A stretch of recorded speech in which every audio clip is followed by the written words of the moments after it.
Hi, you're watching Video 101. I'm John Crossman. Thanks for watching. Today we're continuing our top 10 list of effective characteristics that are technical of effective video editors, and today's subject is the basics of audio. Before you get started, the basics of audio I think that's most important is making sure that your editing system is set up properly. When I started editing, we had a very limited number of channels that we could actually edit to. We had 2 audio channels. And so I would generally have a narrator and natural sound. And the narrator would be on channel 1 and the natural sound would be on channel 2. And as I inserted, additional B-roll shots, all that audio would go on channel 2. And channel 1 and channel 2 would be mixed together for the broadcast. In those days there was no stereo broadcast, so it was just a mono signal. But I had to make sure as I was editing it that the levels in my edit bay were going to play back the same as what they would be expecting in the broadcast booth. And so a problem that a lot of new editors had is they would judge their audio levels based on how it sounded. And your ears basically just can deceive you. You have to learn how to use your meters. Now, this is an old analog style VU meter. You're probably familiar with it. You may have seen it in movies if you haven't seen it in real life. And so once you go to 0 and then you go into the red, you still have audio there, but if it really pegs in the red or is high up in the reds, there's a chance that the audio will be distorted. And of course you don't want that. But at the same time, you really want your peaks to be in that 0 to +1 maybe area.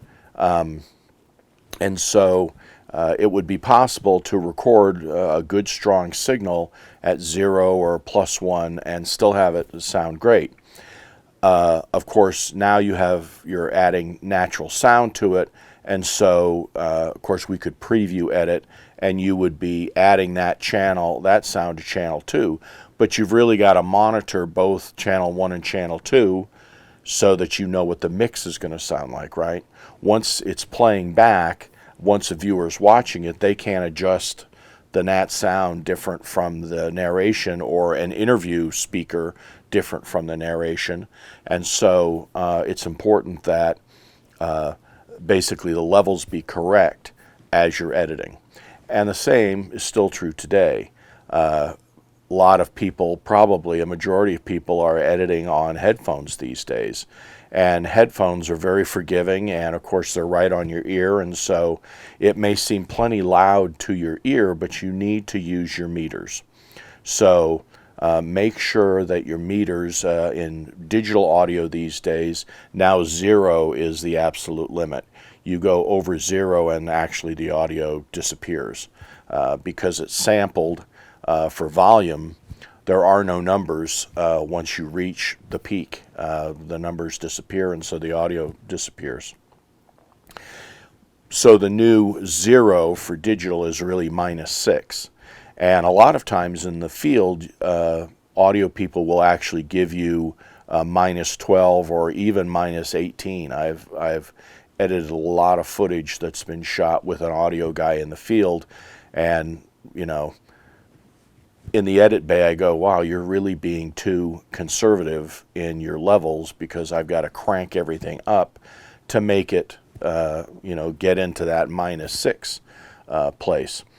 But you want to make sure that what you're listening and how comfortable it is to hear actually is the proper level that's showing up on your meters. And all editing programs have meters of some kind or another, and they should be accurate. It's all digital. And so you want to make sure that even though it may sound good to you, that your overall level is in that -6 to 0 category. If it occasionally goes to 0, you're not going to lose your signal, and it's going to sound okay. But you need to be familiar with that so that when you render it out for YouTube, your video isn't too quiet or your video isn't too loud. And that takes some practice and some time. in the editing, apps that we have today, you have basically unlimited audio channels. So back in the old day when I would lay down audio, that's how it was laid down. And so I couldn't go back and adjust it without actually redoing the edit all over again. And so it was a good way to learn because you became very disciplined in making sure that your audio levels were good and were true. So that's really the first thing about the basics of audio that I would urge you to do if you're an editor or are involved with the post-production, is making sure that your equipment is set up, that you're trusting what your meters are showing you over what your ears are hearing, because your ears will deceive you. So if it looks like the level is a good level, and I mean a -6 level or above, and it still sounds too quiet, well, then you can turn your headphones up. But if your headphones are really comfortable level for someone speaking or for listening to music, and you look on the meters and it's down to -18, it's too quiet. You need to turn your headphones down and turn your audio up. Now, of course, when your piece is done, it's going to be a summation of different kinds of audio, and that's what we're going to talk about next. Generally, as an editor, and I'm not talking about, someone on camera like this. I mean, basically, there's a little bit of music at the beginning and the end, but it's just me, and so I'm not talking about productions like this.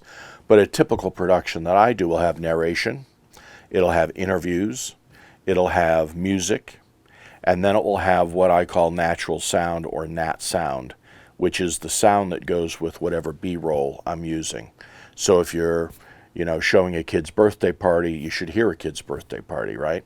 It'd be a disjoiner to see a kid's birthday party and hear a train go by, And so science has proven to us that a large percentage of what we see, way over 50%, it might be 80% or more of what we see, is actually driven by what we hear. So it's possible every time you see a picture, if it doesn't have a little bit of natural sound to reinforce what the picture actually is, you're not communicating as effectively as you should. And of course, that's what this is all about, is creating an effective message, right? And serving the viewer. Well, the viewer is very much served by the natural sound that goes with the overall, and so make sure that you have it. I've worked with a lot of editors, younger editors, that don't pay any attention to nat sound.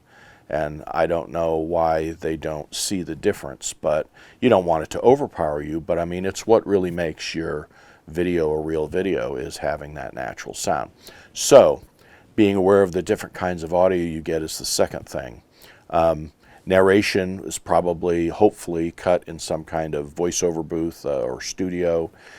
Interviews can come from anywhere, but most likely they come from the field. But the producer will try to have a quiet setting. If it's an event, the interviews may be very loud.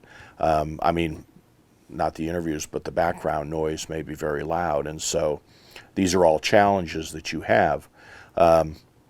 Interviews are generally recorded with a little lavalier mic like I have on right now. They're also, if you're in the field and cameraman's picking up interviews of people or little bits of sound, it's probably coming off of a camera mic. Now, this camera that I have here, as do most new cameras, have actually built-in mics.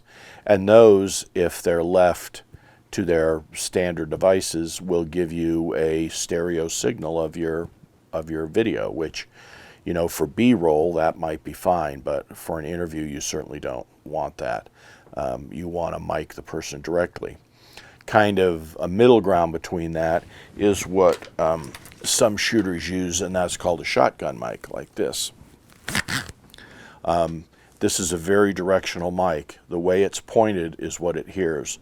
This doesn't hear anything here. It doesn't hear anything here. It only hears what's right in front of it.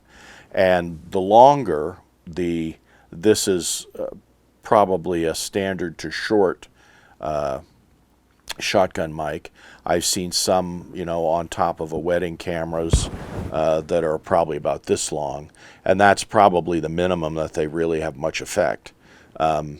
In news, we used to have, I think they were 16 inches or 18 inches. I mean, they were big shotgun mics. And of course, this is what keeps the wind sound out of it. But those mics were extremely good at picking up audio quite a ways away, I mean across a room, and it would do so very cleanly because those slots on the side actually cancel out the side noise and let the mic focus directly on what's in front of it. So those are the different kind of mics. You'll also see if you're shooting documentaries, you may occasionally have an on-camera person that's holding a mic. Call that generally a stick mic. They have a bigger diaphragm, so the audio quality will be higher than a lavalier or a shotgun necessarily. A lot of crews will use a shotgun mic as a reporter mic as well. And you can read up about mics. They record in different patterns. They record, most mics are pretty flat these days, but there are some mics that, favor voice, some favor music. There's all kinds of varieties, but generally that's what you're going to be, where your audio is going to come from. And that's important if you get interview footage that sounds what I would call roomy, right? It doesn't sound as present as this audio sounds. You hear as much of the room around the person, whether that be just empty sound or whether it be crowd noise. That's because it wasn't recorded with the right kind of mic. And there's new plugins all the time with audio, and so I won't say that you can't fix it, but of course, anytime you have to fix something in post, it costs a lot more money than just recording it correctly the first time. So if you are shooting and editing, you want to make sure you've got the right kind of audio equipment to shoot with to get the kind of sound that you want to be able to edit with. So those are the first two things: understanding what your audio setup is, and then thinking about the different kinds of audio you're going to get. One thing I would say is that when you're tuning up your system, if you have a piece of music and you watch it just play back, you'll see that it's right around that -6. That's where it stays, no matter how many instruments are playing. The whole band is playing, it's still about that loud. If it's just a piano and a violin, it's still just about that loud. I mean, so music is usually mastered using things called limiters and compressors, and so what that will tend to do is make sure that the volume stays uniform without, of course, taking the characteristics away from the music. If you are lucky enough to have an audio post guy, he will do the same thing with your mix.